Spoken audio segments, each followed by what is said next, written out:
today with you, but... Oh, well, hello. It's a pleasure meeting you again. I can't imagine you remember who I am. My name's Mary Poppins. Now, I am going to unload my bag. I think I have a book in there, the one we were reading, of course, Mary Poppins. Now, this is my friend here.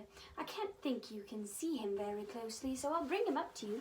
He is my friend and companion. We go on trips together and many adventures. Isn't that right?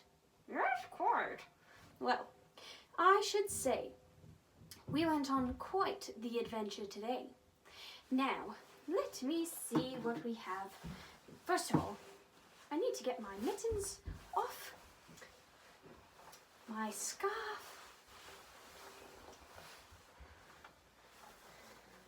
I found many beautiful things while we were on our adventure, didn't we? And we met my one good friend. We're about to learn about him as well. Well, let's see. Where is the book we brought today? I always have to go digging for it, don't I? Oh, goodness. Well, that wasn't from our adventure. Why would there be a deputy hat in my bag? I'm not quite sure. All right. Next one better be...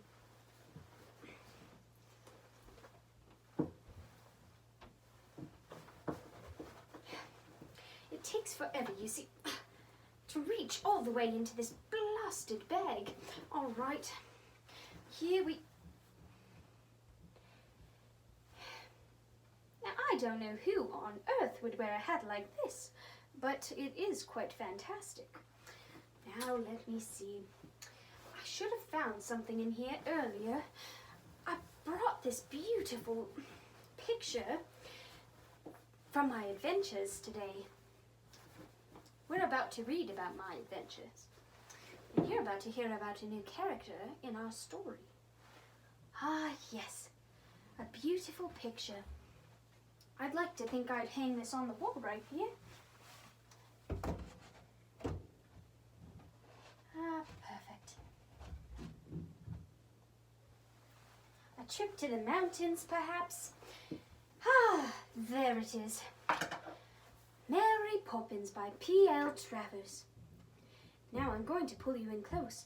Now, let me think if you can remember. What is the chapter we were going to read today? Now, if you remember, Chapter 2 is going to be called The Day Out. And what a magical day out it was. All right. Chapter 2. We're about to go out on an adventure together, so stay close and listen. The Day Out. Every third Tuesday, said Mrs. Banks, 2 till 5. Mary Poppins eyed her sternly.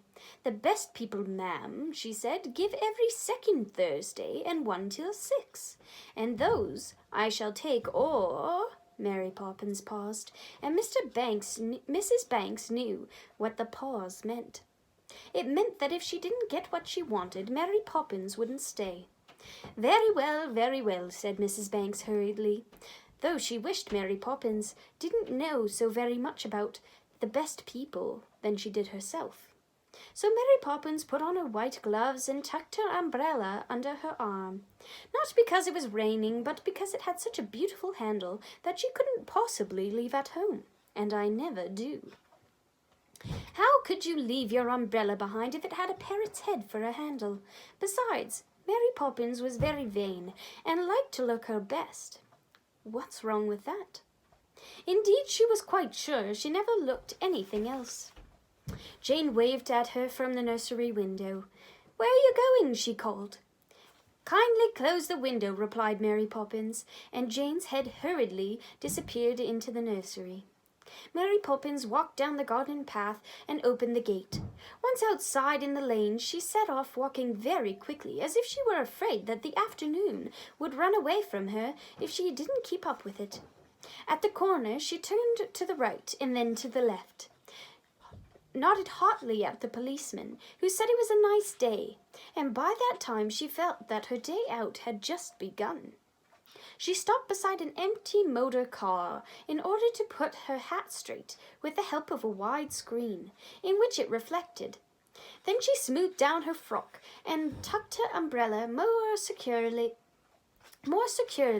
under her arm so that the handle, or rather the parrot, could be seen by everybody. After these preparations, she went forward to meet the matchman. Now, the matchman had two professions. He not only sold matches like any ordinary matchman, but he drew pavement pictures as well. He did these things turnabout according to the weather.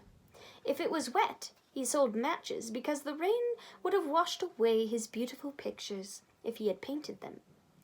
It was fine. He was on his knees all day, making pictures in colored chalk on the sidewalks and doing them so quickly that often you would find he had painted up one side of the street and down almost the other before you had time to come around the corner.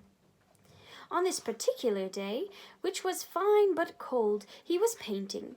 He was in the act of adding a picture of two bananas, an apple, and the head of Queen Elizabeth to a long string of others, when Mary Poppins walked up to him, tiptoeing as to surprise him.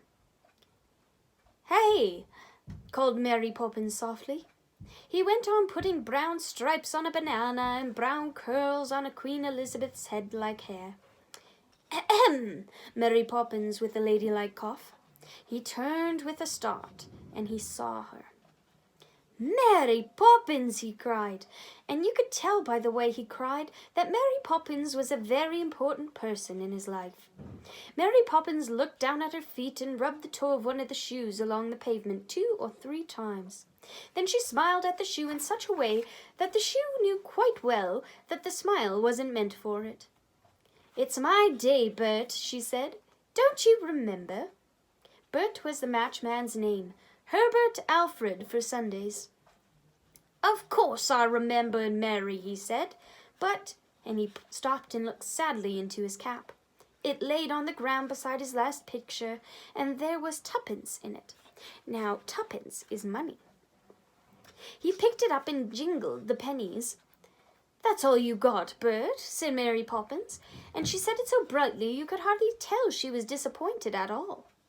"That's the lot," he said. "Business is bad today. You think anybody'd be glad to pay to see that, wouldn't you?" And he nodded his head at Queen Elizabeth. "Well, that's how it is, Mary," he sighed. "Can't take you to tea today, I'm afraid." Mary Poppins thought of the raspberry jam cakes they always had on her day out, and she was just going to sigh when she saw the matchman's face. So very cleverly, she turned the sigh into a smile, and a good one with both ends turned up, and said, "That's all right, Bert. Don't you mind. I'd much rather not go to tea. A stodgy meal, I call it, really." And that, when you think of how much she liked raspberry jam cakes, was rather nice of Mary Poppins.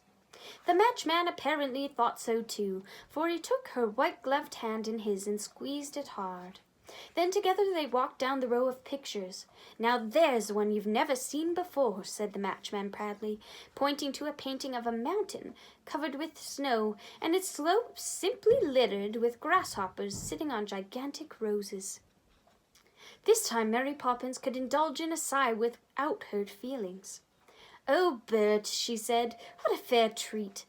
And by the way she said it, she made him feel that by all rights the picture should have been in the Royal Academy, which is a large room where people hang pictures they've painted. Everybody comes to see them, and when they've looked at them for a very long time, everybody says to everyone else, "That idea, my dear, was my picture." The next picture Mary Poppins and the matchman came to was even better than the first. It was the country, all trees and grass, and a little bit of blue sea in the distance, and something that looked like Margaret in the background. "My word," said Mary Poppins admiringly, stooping so she could see it a little bit better. "Why, Bert, whatever is the matter?" For the matchman had caught hold of her other hand now, and was looking very excited. "Mary," he said, "I've got an idea, a real idea. Why don't we go there right now, this very day, both together in the pitcher, eh, Mary?" And still holding her hand, he drew her right out of the street, away from the iron railing and the lamp-posts in the very middle of the pitcher. Poof! They were, right inside of it. How green it was there, and how quiet, and what a soft, crisp grass under their feet. They could hardly believe it was true, and yet there were green branches huskily rattling on around their hats as they bent beneath them, a little colored flower curling around their toe of their shoe. They stared at each other, and each noticed that the other had now changed too. To Mary Poppins, the matchman seemed to have bought himself an entirely new suit of clothes, for he was now wearing a bright green and red striped coat and white flannel trousers, and best of all, a new straw hat. He looked unusually clean, as though he had just been polished. "Why, Bert, you look fine," she cried in an admiring voice. Bert could not say anything for a moment, for his mouth had fallen open, and he was staring at her with round eyes. Then he gulped and said, "Golly." That was all, but he said it in such a way and stared so steadily and so delightedly at her that she took a little mirror out of her bag and looked at herself in it. She, too, discovered she had changed. Round her shoulders hung a cloak of lovely artificial silk with watery pink patterns all over it, and the tickling feeling at the back of her neck came, the mirror told her, from a long curly feather that swept down from the brim of her hat. Her best shoes had disappeared, and in her place were others much finer, with large diamond buckles shining upon them. She was still wearing white gloves and carrying her beautiful umbrella. "My goodness," said Mary Poppins, "I'm having a day out." So, still admiring themselves and each other still, they moved on together through the little wood, till presently they came upon a little open space filled with sunlight, and there on the green table was afternoon tea. A pile of raspberry jam cakes as high as Mary Poppins' waist stood in the center, and beside it tea was boiling in a brass urn. Best of all, there were 2 plates of whelks and 2 pins to pick them out with. "Strike me pink," said Mary Poppins. That was what she always said when she was pleased. "Golly," said the matchman, and this was his particular phrase. "Won't you sit down, madam?" inquired a voice, and they turned to find a tall man in a black coat coming out of the wood with a table napkin over his arm. Mary Poppins, thoroughly surprised, sat down with a plop upon the little green chair that stood around the table. The matchman, staring, collapsed onto the other. "I'm the waiter, you know," explained the man in the black coat. "Oh, but I didn't see you in the picture," said Mary Poppins. "Ah, I was behind the tree," said the waiter.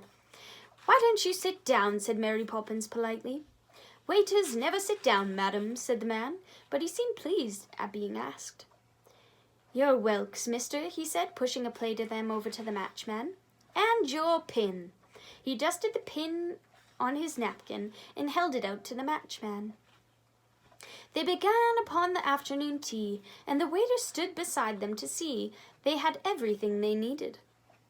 "We're having them after all," said Mary Poppins in a loud whisper, as she began on the heap of raspberry jam cakes.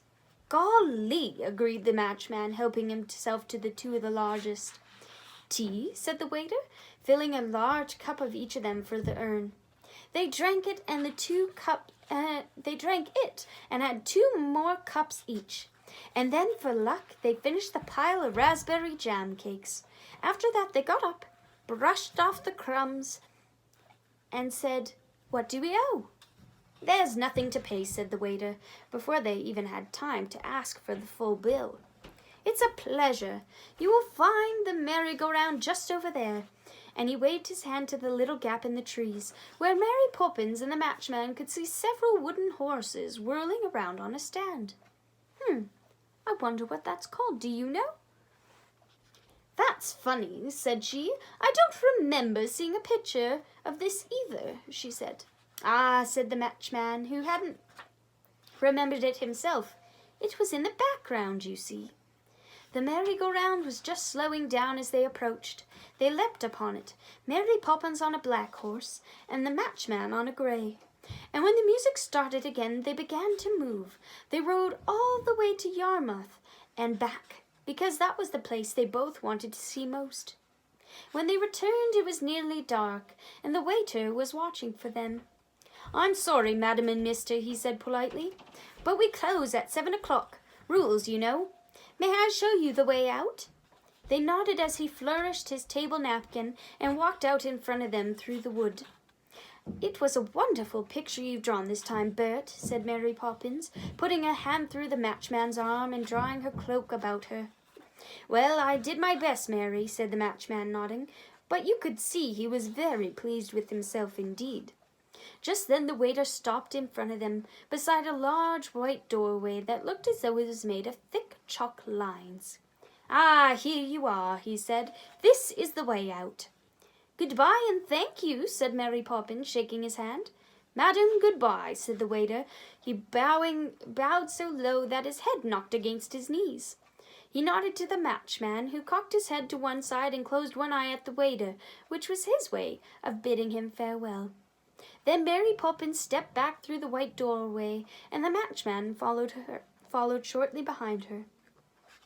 As they went, the feather dropped from her hat, the silk cloak from her shoulders, and the diamond from her shoes. The bright clothes of the matchman faded, and the straw hat turned to his ragged old cap again. Mary Poppins turned and looked at him, and she knew once what had happened. Standing on the pavement, she gazed at him for a long minute, and then her glance explored the wood behind him for the waiter in the picture. But the waiter was nowhere to be seen. There was nobody in the picture. Nothing moved there. Even the merry-go-round had disappeared. Only the still trees and the grass and the unmoving little patch of sea remained.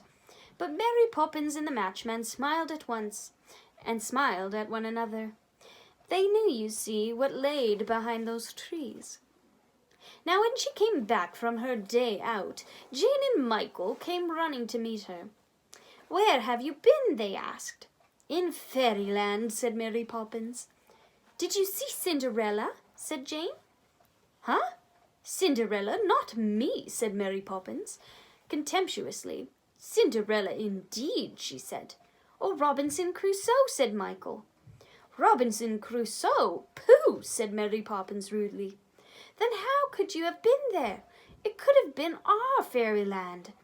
Mary Poppins gave a superior sniff. "Don't you know," she said pityingly, "that everybody's got a fairyland of their own?" And with another sniff, she went upstairs to take off her hat, her white gloves, and put her fantastic umbrella away. That is the end of Chapter 2. Next week gets rather silly, but it is called Laughing Gas. I hope you had a fantastic time today, and I hope that you too had a marvelous day out. I'd like to know what maybe your fairyland is like. I hope to see you guys next time. Have a great day.